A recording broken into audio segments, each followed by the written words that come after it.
Okay, good morning everyone. So I started the roof window yesterday, but I thought I was going to be able to get, hey chickens, I thought I was going to be able to get the stuff for the window locally, but I can't. So we're going to do a bit of, see it's up there, but we're going to have to do the rest of that window once the parts come in basically. So mixed up some cob last night. It was a little bit wet, so I've just let it dry a bit overnight. I'm going to carry on cobbing around. Come on chickens, be good. Going to carry on just cobbing. So then we'll do another plastering video, I'm afraid. Right, let's get to it. So I've just done my morning walk for the last couple of days. I've been getting up really early and doing a really fast sort of power walk up the hill. Been finding that with doing all this workshop, you know, my physical strength for this kind of work is really good because I'm so used to it now. So it's not really exercise for me anymore doing this sort of stuff. And I think I found myself getting a bit out of shape, so been doing a bit of walking. It's also helped me my ankle out as well from my ankle injury. So I do it in my boots to help protect it, but yeah, just trying to sort myself out a bit so I don't get too far out of shape. So I've just done that this morning, and I've got this mix of cob really that I did yesterday, and gonna get it fitted up here and just upstanding. So if you don't know where we are, the door for the stairs is behind you, and the big tree is just there, and I'm just up the top here. We're right next to the roof. Thought I'd show you. I haven't actually done any close-up shots yet of fitting the cob. So I think if I'd have used the continuous bags, the ones that are like a tube, I wouldn't have been as confident about this plaster sticking on. But where it's got these quite deep grooves and I can drive that cob right into them, you know, it's such a good holding point then that I'm really confident that the plaster's sticking quite nicely. But if I didn't have that, I'm not sure I'd be that confident about it sticking on there, you know, and staying put for a long period of time. Just coming up to the roof line here. This is the edge of the this is the Hessian, so probably plaster it over that and into that. I think it will hold on. I'll stick some in there.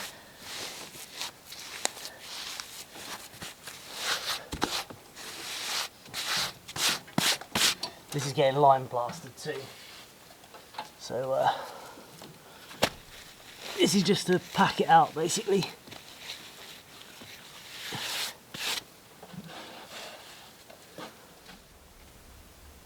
Okay, one bucket of cob down, work our way around. I get this bit done today definitely, get all up to the tree and everything, and then we just got the other half.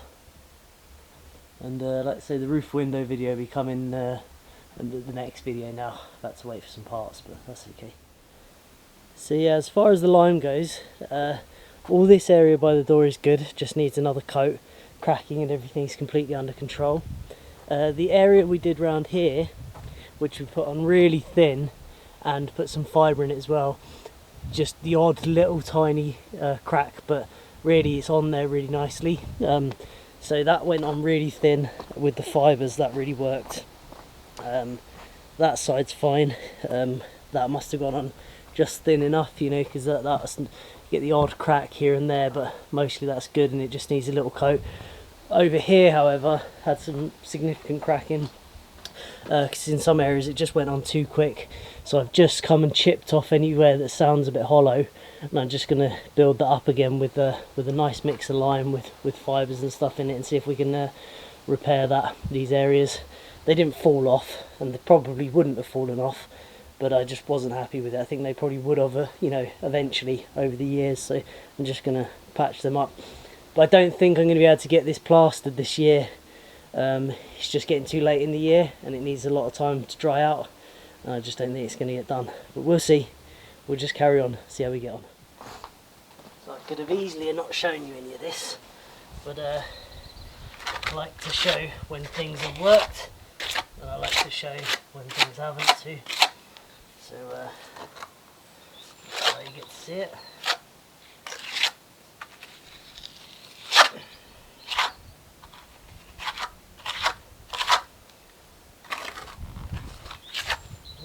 Come back.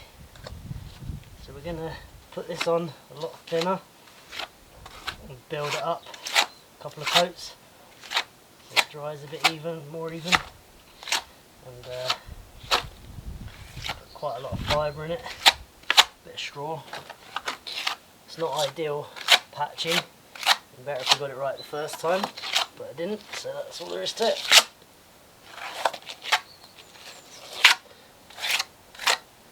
We've intercepted where the cracks were, so now hopefully with this fibre in between them it should sort of, yeah, intercept them a bit.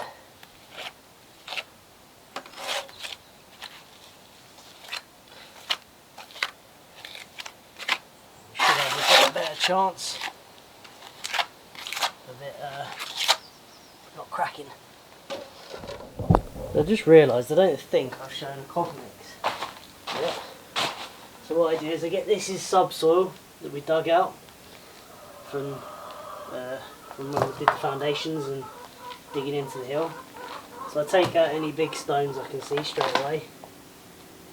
And like I say, this is clay subsoil, and it's about 40 to 50% sand, and the rest is clay and a few little bits of aggregate stones in there. So with this subsoil I've found that about half and half is about the right ratio of it to sand. So I do a wheelbarrow of each, and that's a pretty manageable mix. Any big stones, get rid of them.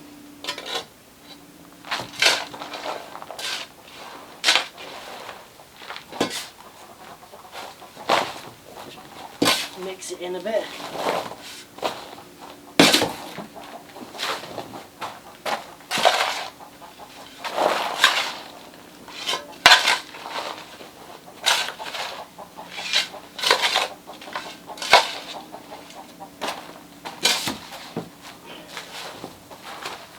You have to do your own tests because different soils are going to have different clay contents, and on top of that you have different types of clay which have different expanding and contracting characteristics. If you've got a not very expansive clay, put more clay in the mix so it'll make it much stronger and much nicer to work with. This is quite an expansive clay, so I have to put quite a bit of sand in it to stop it from cracking, and it still wants to crack anyway. And on top of that is that if you do get it to the point that it's not cracking, so there's enough sand in it so it doesn't crack, it tends to not be particularly sticky. So for me, cracks are just part of it. If you're doing like a mortar bed, for like when I did the roundhouse, that's different because the cracks don't really matter then, because the weight from the next layer just tends to seal up the cracks. But for a plaster, the cracks are a bit more of an issue. But just put in lots of straw in, as much as you can get in there, and as much sand as you can so that it's still sticky. Tends to fix that a bit. So I'm going to get some water now and water this right down. I'll be back in a second.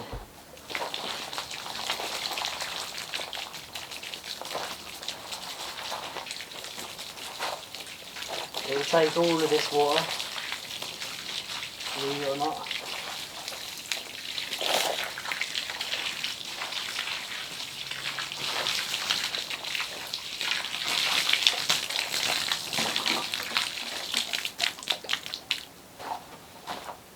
Twice how much water it takes.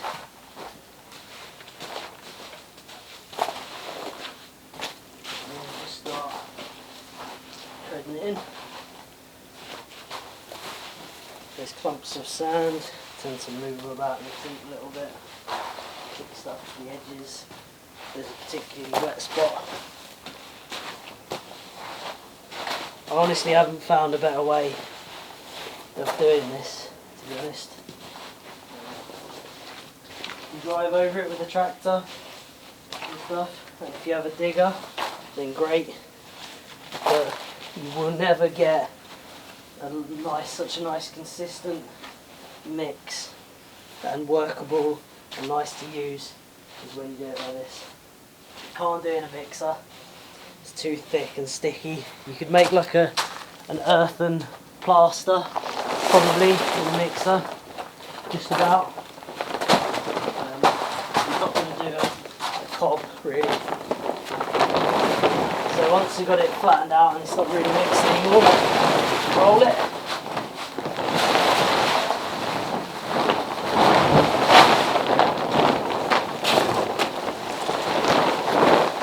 So now a lot of that clay that's on the bottom is now on the top.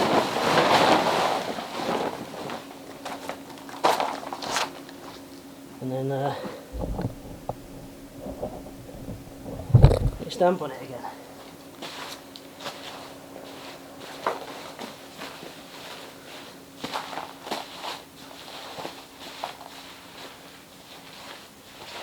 Initially, when you first start the mix, it will seem like it will never ever go sticky. It just seems sandy, but it does. It just turns. It just needs all that clay to be mixed in with all the grains of sand.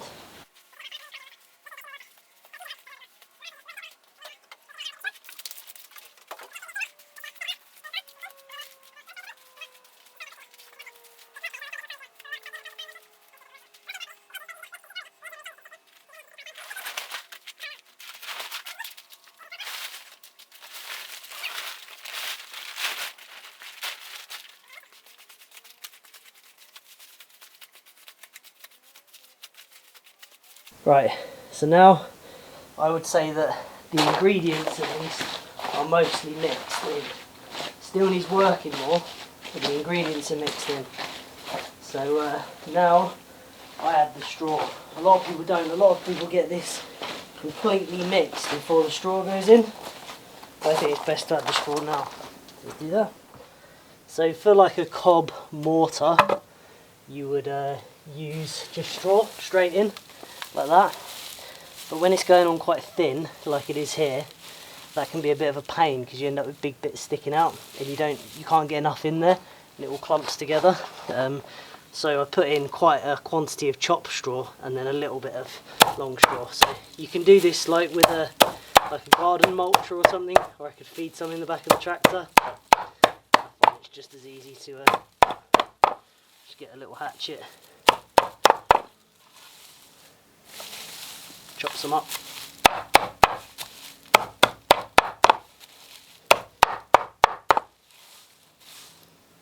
Like I say, you can get a lot more straw in there if you do it like this.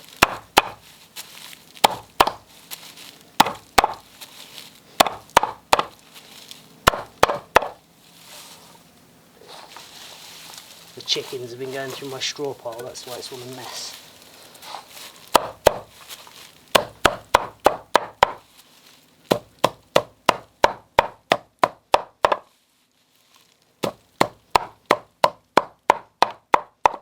Put that lot of chopped straw, a few longer strands like that, with that there, and then that'll be good. We'll put all of that in the mix. So we've got our chopped, or chopped half the long stranded straw, and start just mixing it in, stepping on it as we go.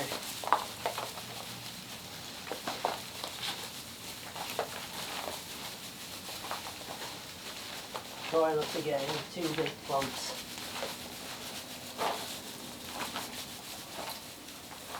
It will look like you put loads too much in, but it'll all vanish into there. In fact, I think we can probably put a bit more in there. So scrape up some of these bits around here too.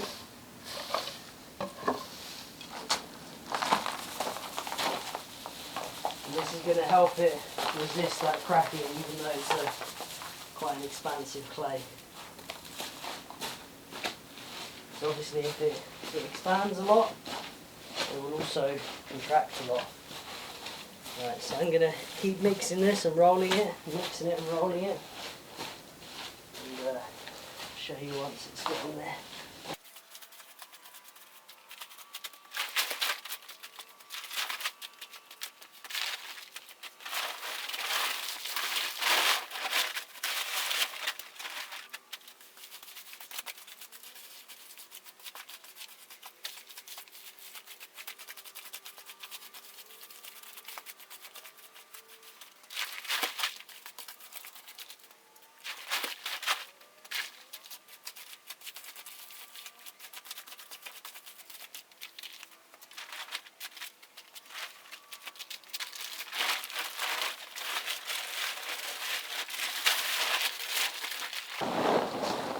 So that is what you're looking for.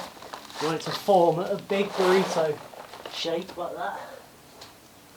Now it's a bit wet at the moment, but I have a bucket to do here and lunch break to have. So I'll spread this out and let it dry out a bit. Actually, to say dry out is probably not the best phrase. It's sort of all of the clay particles get hydrated properly, and it just tends to work better if you give it an hour or so. So if you have a little bit of a line of them, the mix is ready to go, and time it, you can get the mix much better. We'll leave that now for a bit and fit that bucket, have a lunch break, and when we come back that'll be ready to fit. Such a majestic beast. In you go. Right. Okay, so come back and this is looking nice now. Nice and sticky. So you want it. Tad little bit wet. But only a tiny bit. Mostly good. Dot's gonna carry on with that bucket full there, and I'm going to start doing that bit there. We'll get that bucket and this mix fitted and we'll call it a day. I'll call that a quick little video. So I say I haven't had a huge amount of time to work on this week. We're going to get the roof window and fixing my van and everything else. So yeah, let's get this done.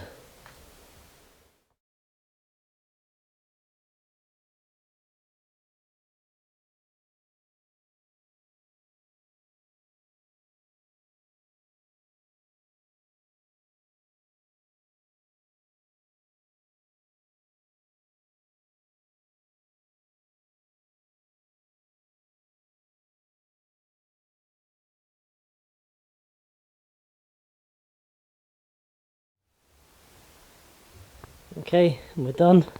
Done 2 mixes today.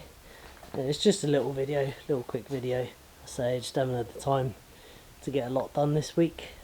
But for next week's video, be doing the roof window and getting all that done. And up until then, it's just going to be more and more cob plastering. Let's get all this done. I'm going to try and do a mix or 2 a day. Just keep on at it. Yeah, sorry about that. Not the best video in the world, but hope you enjoyed it, and thanks for watching.